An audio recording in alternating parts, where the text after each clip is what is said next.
আসসালামু আলাইকুম রহমতুল্লাহি ওয়া বারাকাতুহু। বিসমিল্লাহির রহমানির রহিম।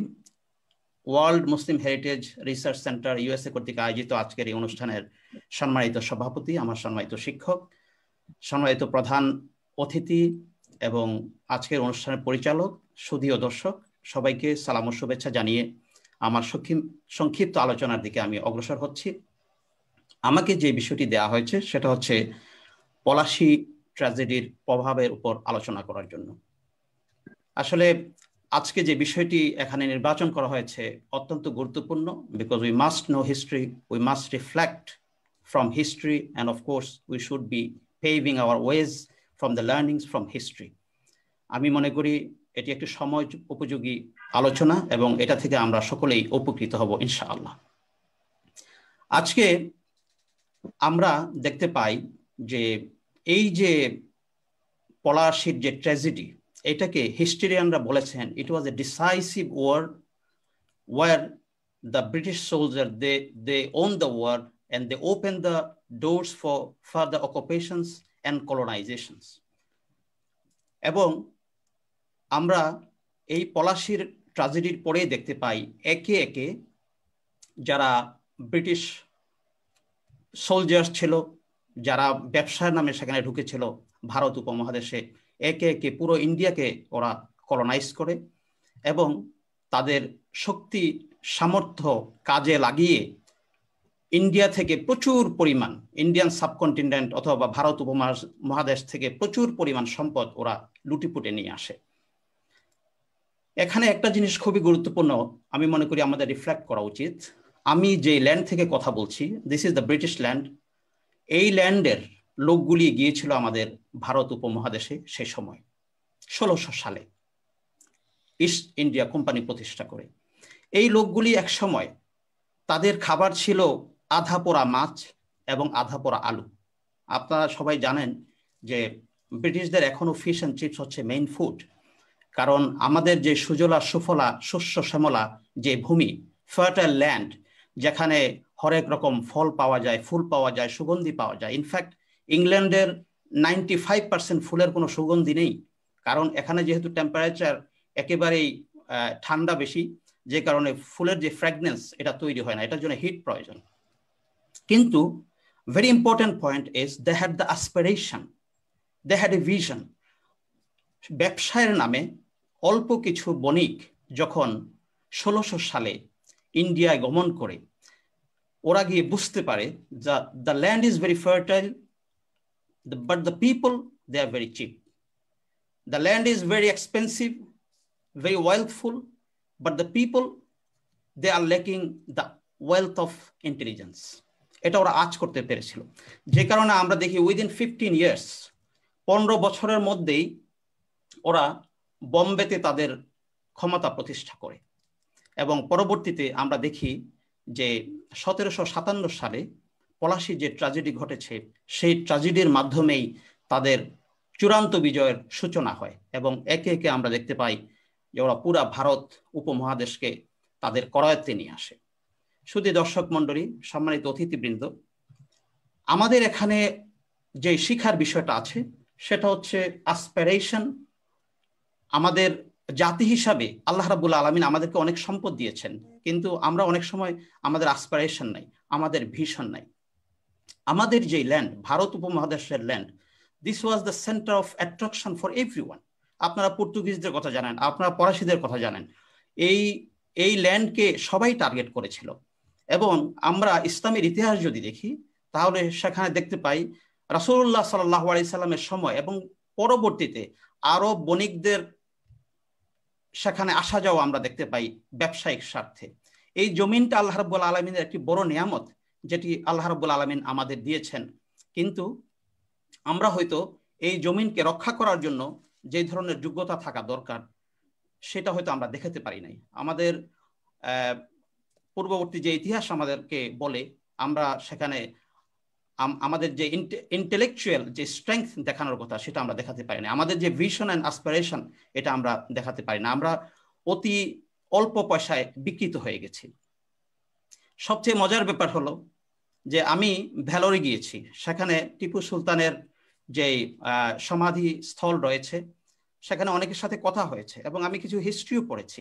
টিপু সুলতানকে যখন অ্যারেস্ট করা হয়, মহীশূরের Tipu Sultan, and he was warrior, he was a great warrior, তাকে যখন অ্যারেস্ট করা হয় হাজার হাজার লোক রাস্তায় দাঁড়িয়ে দেখছিল এবং অনেকে কমেন্ট করেছেন ওরা যদি শুধু থুথু ফেলতো, ব্রিটিশ আর্মিদের ফেসে যদি থুথু ফেলতো তাহলে টিপু সুলতানকে নিয়ে যেতে পারতো না। ওরা যদি একটি সাউন্ড করত তাহলে ব্রিটিশ সৈন্যরা ভয় পেয়ে যেত, কারণ মাত্র অল্প সংখ্যক সৈন্য টিপু সুলতানকে গ্রেফতার করে নিয়ে যাচ্ছিল সকলের সম্মুখে। এটা হচ্ছে আমাদের খুবই দুঃখজনক ব্যাপার। আমাকে যেহেতু এটা ট্র্যাজেডির প্রভাবের কথা বলা হয়েছে, প্রভাবটা কি দেখেন, আজকে England, this country is the 6th biggest economy in the world, although they are struggling for their future identity. এই বিষয়ে আমি সামান্য একটু কথা বলে ইনশাআল্লাহ আমার আলোচনা শেষ করব। How they became the 6th biggest economy of the world, this is astonishing. কারণ আজকে ইতিহাস রিভিল হচ্ছে, ইতিহাস আমাদেরকে জানান দিচ্ছে, গবেষণা থেকে বের হয়ে আসছে যে ব্রিটিশ কলোনাইজেশনের পর ইন্ডিয়া থেকে যে পরিমাণ সম্পদ লুট করে নিয়ে আসা হয়েছে, চুরি করে নিয়ে আসা হয়েছে, এই সম্পদ is equivalent to 45 trillion US dollar, which is 70 times higher than the current GDP of Great Britain.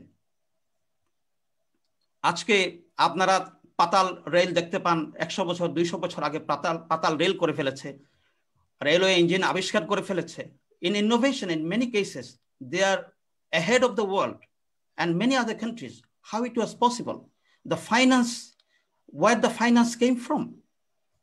সবচেয়ে মজার ব্যাপার হলো একজন British journalist and he is the researcher as well, Johann Hari যখন তার গবেষণার ফল প্রকাশ করলেন, the truth our empire killed millions, তিনি যখন লেখা শুরু করলেন তখন হইচই শুরু হয়ে গেল এখানে।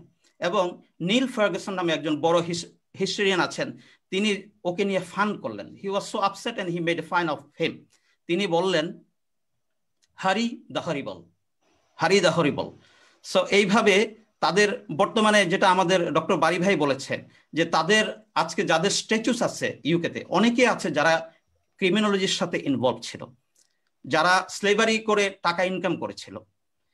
এখন we must no the history and we must believe in our strength.